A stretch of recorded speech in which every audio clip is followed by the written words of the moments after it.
I'm going to show you 5 borders you can pipe with a 1M tip, or any other star-shaped piping tip. You can use buttercream, whipped cream, ganache, or meringue buttercream for all of these borders.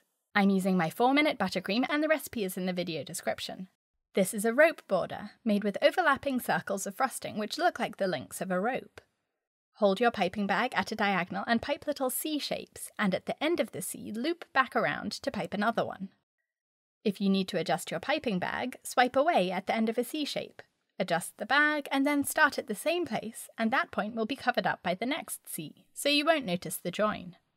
Watch the outer edge of the cake as you pipe, making sure you pipe just up to the edge of the cake, but not over the edge. When you've gone all the way around the cake, for the final C shape, swipe the piping bag away at the end. Let's look at that again from another angle.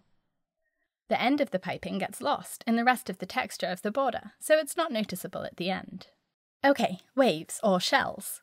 Hold the piping tip at a diagonal again, and as you squeeze out the buttercream, push the bag away from you slightly to allow the frosting to bulge out and form the crest of the wave, or the rounded part of the shell.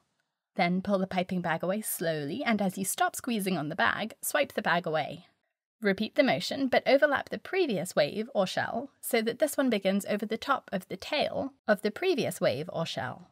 At the end of this video, I'll show you how to fix mistakes, or change the type of border you pipe. Keep an eye on the edge of the cake to make sure you're piping the same distance in from the outer edge, all the way around the cake, and overlap the piping the same amount for each wave or shell.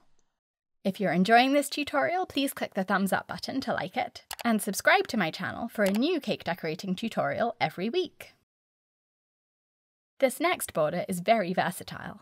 Use the same motion as the previous border to pipe the frosting, pushing the bag away to allow the frosting to bulge out, and then pulling the bag away to leave a tail. But instead of piping these top to tail around the cake, pipe them side by side in a ring around the outer edge of the cake. Try to start the same distance in from the edge of the cake each time, and allow the frosting to bulge out just up to the edge of the cake, not over it. Angle your piping bag as you pipe, so that the tip is always pointing in the direction your wave or shell will point. When you finish the first ring, pipe another ring within this one, overlapping the tails of the previous ring of piping. You can alternate colours for each ring of piping to add more colours to the piping, or alternate between colours for each wave or shell you pipe in the same ring. I like to pipe a single squeeze of frosting in the middle to cover up the tails of the last ring of piping. These swirls are the quickest, easiest border. Hold the piping tip about a centimetre in from the edge of the cake and pipe a spiral, with each ring getting smaller until your swirl comes to a peak. Pipe the swirls side by side around the cake if you want them to touch each other, or to space them evenly around the cake, pipe them opposite each other at 4 points around the cake and then fill in the gaps, so that there's the same amount of space between each swirl. Push down slightly, stop squeezing the bag, and that will leave a nice neat point at the top of each swirl. This border is my favourite. We're going to make wiggles or ruffles with the frosting, piping from side to side and gradually lifting the bag so that the wiggles fold over each other a few times.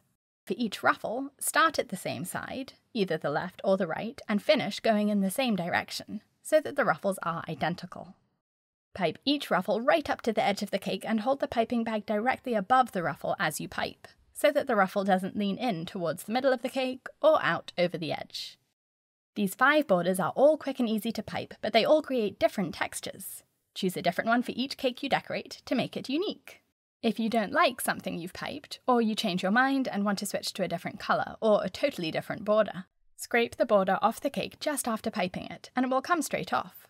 This is the most effective if you've chilled your cake before adding the border, because as you scrape the border off, you won't damage the frosting on the cake, which is cold and hard, so it will hold its shape. Use an offset spatula or frosting smoother to scrape the border off, and if the frosting on the cake has set, you can wipe any remaining smudges of frosting off the cake with a paper towel. Don't worry too much about the middle of the cake, because after piping the next border, the middle won't really be visible. For more border techniques and ideas, check out my online course on 50 easy cake decorating techniques, and I've put the link for my online cake school in the top of the screen and in the video description.